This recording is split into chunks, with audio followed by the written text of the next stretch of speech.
देखिए, सरकारी ज़मीन को जब आप कब्ज़ा करके, मान लेते हैं कोई सरकारी ज़मीन है और आप उसको कब्ज़ा करके घर बनवाते हैं, ठीक है। अब इसमें सबसे बड़ी दिक्कत ये है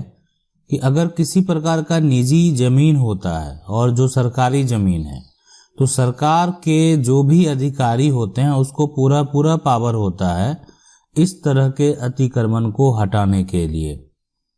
अगर आप ग्रामीण क्षेत्र को देखें, ग्रामीण क्षेत्र में बहुत सारे ऐसे आपको सरकारी घर मिलेंगे, मतलब सरकारी ज़मीन पे घर मिलेंगे जो कि बहुत लंबे समय से सरकारी ज़मीन पे रह रहे हैं। ग्रामीण क्षेत्रों में उन लोगों को उतना दिक्कत नहीं होता है, इसलिए कि जो सरकारी ज़मीन है उस पे सरकार के द्वारा किसी प्रकार का अगर कोई डेवलपमेंट किया जाना होता है तभी सरकार जो है वो ज़मीन जो है आपसे वापस लेगी, अन्यथा है वो उसका उपयोग करता है। लेकिन बाहर में अगर देखें, अगर आपका सरकारी ज़मीन पे अगर कोई शहरी इलाका है और उसमें आप अतिक्रमण किए हुए हैं तो अतिक्रमण हटाओ अभियान चलाया जाता है और उसके बाद जितने भी कब्जा करने वाले होते हैं सबको खाली करवा दिया जाता है। आज जो सवाल है ये पूछ रहे हैं कि सर मेरा परिवार 35 साल से जिस जगह पे रह रहा है उस पर मेरा आधी ज़मीन पर मकान बना हुआ है और जब मैंने बाकी ज़मीन पर मकान बनवा रहा हूँ तो किसी ने रोक लगा दी और कहा गया मुझसे कि मैं सरकारी ज़मीन पर मकान बना रहा हूँ, क्या करूँ। देखिए, सबसे बड़ी बात कि आप जहाँ पे 35 साल से रह रहे हैं तो आप बहुत लंबे समय से रह रहे हैं वहाँ पे, और अगर किसी के द्वारा रोक, देखिए रोक कोई भी जाके नहीं लगा सकता है, रोक लगाने वाला कौन होता है, अब मान लेते हैं कोई आप ये सरकारी ज़मीन है, अब सरकार से जुड़े हुए लोग हैं, जो सरकार से जुड़े हुए लोग हैं या ग्राम पंचायत के जो भी कुछ सदस्य हैं, तो वो लोग उस पे हो सकता है कि आपत्ति जाहिर कर सकते हैं, ठीक है। लेकिन अन्यथा आप कोई भी जाके उस पे रोक लगा देगा कि बिल्कुल ये सरकारी ज़मीन है, इसलिए कि वैसे अगर देखा जाए तो पूरा इलाका में बहुत सारा वैसा प्लॉट होगा जो कि सरकारी ज़मीन होगा। और रही बात कब्जा की, तो आप इतने लंबे समय से रह रहे हैं, ऐसे नियम है कि आप अगर मान लेते हैं कि 30 साल से ऊपर अगर सरकारी ज़मीन पे भी रह रहे हैं तो आप उसका मालिकाना का हक का दावा कोर्ट में भी कर सकते हैं, ऐसा नियम भी है। हाँ, लेकिन आप 30 साल से ऊपर आपको ये प्रूव करना पड़ेगा कि आप सरकारी ज़मीन को कब्जा करके रखे हुए हैं, तो आपका एक तरह से, और आपका मकान है, आपका घर है, तो आप जो है यानी एक तरह से अपना हक का, मालिकाना हक का दावा जो है वो पेश कर सकते हैं। लेकिन ये कोई ज़रूरी नहीं है कि जजमेंट आपके पक्ष में ही हो। सवाल है कि सर हमारा मकान एक गांव में है और हम वहाँ पे 12 साल से रह रहे हैं, वहाँ पे हमने अपना मकान भी बनवा लिया है, पर वहाँ पे एक आदमी आया और बोला कि वह मकान की ज़मीन उसकी है, तो क्या करें। देखिए, आपका जो भी एक मकान है गाँव वहाँ पे, और 12 साल से आप वहाँ पे रह रहे हैं, है ना, और मकान आपने बनवा लिया है, अब तो आपका मकान बन चुका है। सबसे पहले मकान में रहिए। अब वो आदमी बोल रहा है, किस आधार पे बोल रहा है, ठीक है, और इतने लंबे समय से वो कहाँ था, ये भी चीज़ है। तो आप अगर 12 साल से अधिक समय से रह रहे हैं ना, तो आप उस व्यक्ति पर केस फाइल कर सकते हैं, आप भी मालिकाना हक का दावा कर सकते हैं, इसलिए कि वो व्यक्ति 12 साल से उनका कोई पता नहीं था और इसलिए कि जो सामने वाला व्यक्ति है जो आपके अगेंस्ट है वो पहले कोई स्टेप ले, उससे ज़्यादा सही है कि आप अपना अगला स्टेप जो है वो बढ़ा लें। सवाल है कि सर सेकेंड रजिस्ट्री वाले ने जो है शुरू से ही उस पर अपना मकान बनवाया और उसका कब्जा भी है लास्ट 15 ईयर से, लेकिन दाखिल खारिज नहीं कराया। फर्स्ट रजिस्ट्री वाला दाखिल खारिज करा रखा है और लास्ट 15 ईयर से जो है यहाँ पे पूछने भी नहीं आया है, तब उस प्रॉपर्टी को इसका माना जाएगा। देखिए, आपने दाखिल खारिज करा लिया है, अभी संपत्ति का जो है आपका टाइटल किसके पास है, जो पहले रजिस्ट्री करवाया। आप क्या है,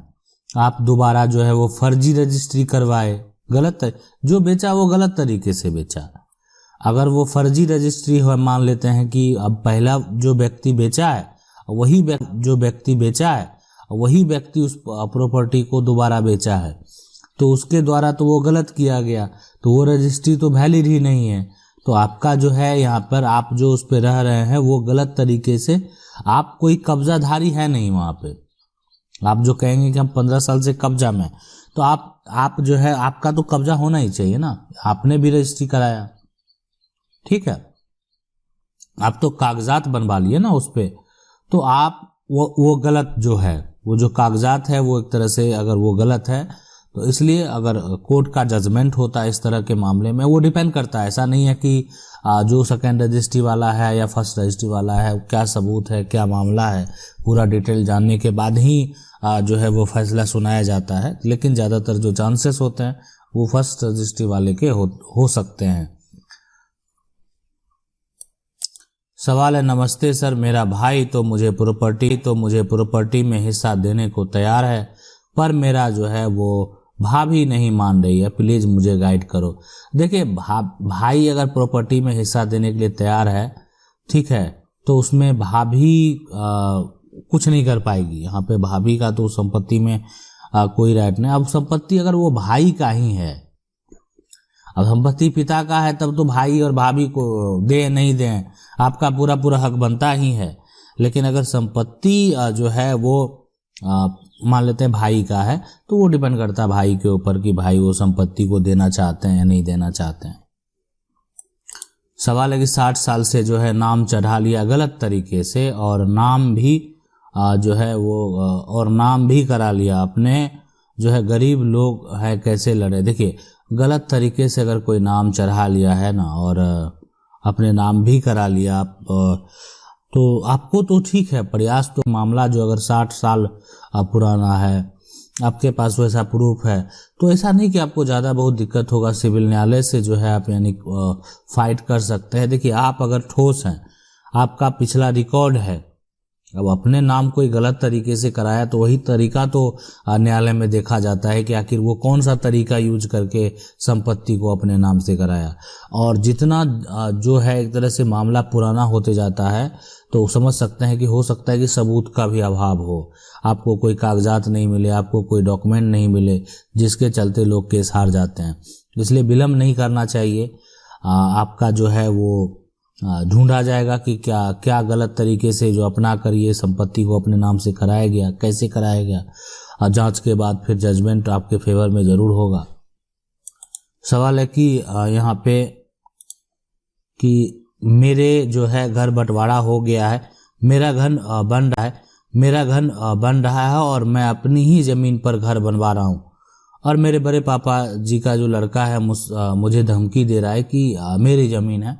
इस पे मत बनाओ, नहीं तो मैं स्टे करूँगा। देखिए, यहाँ पे अगर बंटवारा हो गया है, घर बन रहा है, तो फिर रोक क्यों लगा रहे हैं वो। देखिए, आप यहाँ पे जो है प्रयास करना चाहिए। देखिए, आप घर बनवा रहे हैं, और तो हिस्सा जो है वो हिस्सा लगने के बाद जब बंटवारा हो गया ना, तो कागजात सही तरीके से देखिए तैयार कीजिए, है ना। जैसे आप मान लेते हैं घर में पैसा कमाते हैं या परिवार के लोग कमाते हैं, तो सबका अकाउंट नंबर अलग अलग है, तो ऐसा कीजिए कि सबका जो है वो अपना दस्तावेज पे जो है राजस्व के रिकॉर्ड में सबका अलग अलग नाम से जो है वो अकाउंट बन जाए, है ना, जो जमाबंदी है। और आपका पेपर भी हो बंटवारा का जो कि रजिस्टर्ड हो, तो आगे चल के दिक्कत नहीं होगा। नहीं तो मान लेते हैं आप मौखिक तौर पे करेंगे, या कागजात जो होगा वो आपका रजिस्टर नहीं होगा, कोर्ट में मान्य नहीं होगा, हो सकता है 10 साल बाद कोई ऐसा कहे कि ये हमारी ज़मीन है, इसमें मेरा भी हिस्सा होगा, तो वहाँ पे वो 10 साल बाद का जो टेंशन है, वो आने वाले जो फ्यूचर है, जो जनरेशन है, उसको भी वो टेंशन हो सकता है। तो इसलिए पहले अगर हम सब कुछ दुरुस्त करके रखेंगे तो टेंशन नहीं होगा। सवाल है कि सर, खतियान में 14 डिसमिल ज़मीन है, लेकिन 125 डिसमिल ज़मीन जो है वो बेचा गया है ना, तो यहाँ पे जो है खारिज दाखिल कैसे होगा। अब देखिए, 14 डिसमिल अगर बचा है ज़मीन, 125 बेचा गया, तो बिल्कुल नहीं होगा, है ना। अगर होता भी है कोई तो गलत तरीके से करेगा। तो खतियान में जितनी ज़मीन है उतना ही ज़मीन का जो है वो दाखिल खारिज जो है वो संभव है। सवाल है कि दाखिल खारिज ऑनलाइन करते समय जगह 10.5 डेसिमल हो गया है,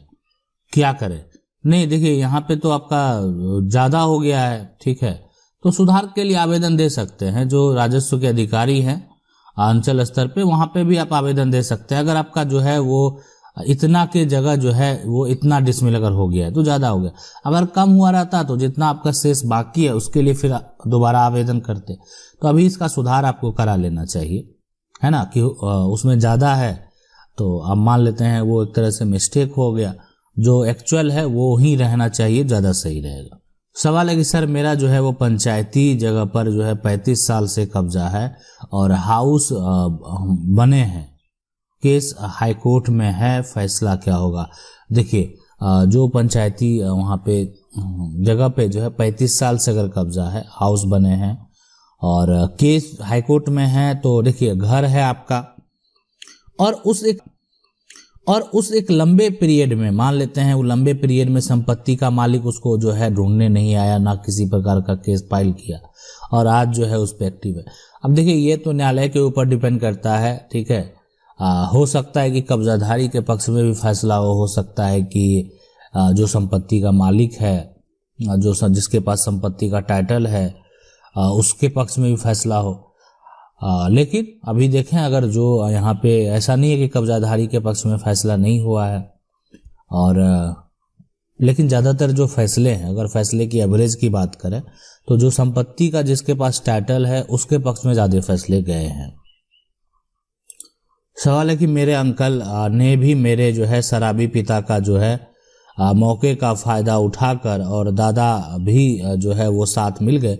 और जिसके कारण दादा जो है यहाँ पे अंकल ने अपने मनमानी करके ज़मीन जो है सब अपने नाम करा लिए और मेरे पिता जो है गांव छोड़कर जो है वो शहर आकर रहने लगे, जो कि टाइम 40 ईयर हो गया है। क्या मैं जो है यहाँ पे पोता के रूप में दादा का पुश्तैनी और ज्वाइंट प्रॉपर्टी को, हाँ बिल्कुल लीगल तरीके से, देखिए कोई अपने नाम से धोखा से करा लिया, मान लेते आपके भी पिता हैं, संपत्ति पूर्वज से प्राप्त है, ठीक है, तो यहाँ पे जब एंसेस्ट्रल प्रॉपर्टी है, कोई एक भाई आप मान लेते हैं कि शराबी पिता हो या किसी का माइंड ही डिस्टर्ब हो, तो उससे वो सपोर्ट करवा के वो संपत्ति अपने नाम करा लेने से उसकी संपत्ति नहीं हो जाएगी। आज जो है आप चाहें तो उनके ऊपर जो धोखे से वो दस्तावेज तैयार किए हैं, आप टाइटल सूट का दावा कर सकते हैं सिविल न्यायालय में, बिल्कुल आप जीतेंगे। सवाल है कि पिता के पैसे से माँ के नाम खरीदी हुई संपत्ति, माँ अपने तीनों बेटों में से किसी एक बेटे को धोखे से संपत्ति गिफ्ट कर सकती है। देखिए अगर पिता के पैसे से माँ के नाम संपत्ति है, माँ का वो संपत्ति है, माँ का वो नाम उस पे दर्ज है, तो वो माँ जो है वो संपत्ति किसी को दे सकती है, अपने बेटे को, अपने बेटी को, अपने भाई को या किसी अन्य को भी दे सकती है, इसलिए कि उनका वो सेल्फ एक्वायर प्रॉपर्टी हो गया, उनका उस पर पूरा राइट बनता है। वो अगर किसी एक बेटों को जाके वो संपत्ति को रजिस्टर कर देती है या मान लेते हैं उसका दान पत्र दे दे या वसीयत कर दे, तो उस संपत्ति का पूरा हकदार होगा। कोई दूसरा बेटे जो है वो आगे चल के फाइट भी नहीं कर पाएगा। इसमें अगर देखा जाए तो मान लेते हैं उस केस में अगर कोई बेटा इसका फायदा उठाता है, अगर माँ की मानसिक हालत सही नहीं है और कोई फायदा उठाकर जो है अपने नाम वो संपत्ति करा लेता है, तो हम इसके बारे में लेकिन एक बार डिटेल से चर्चा करेंगे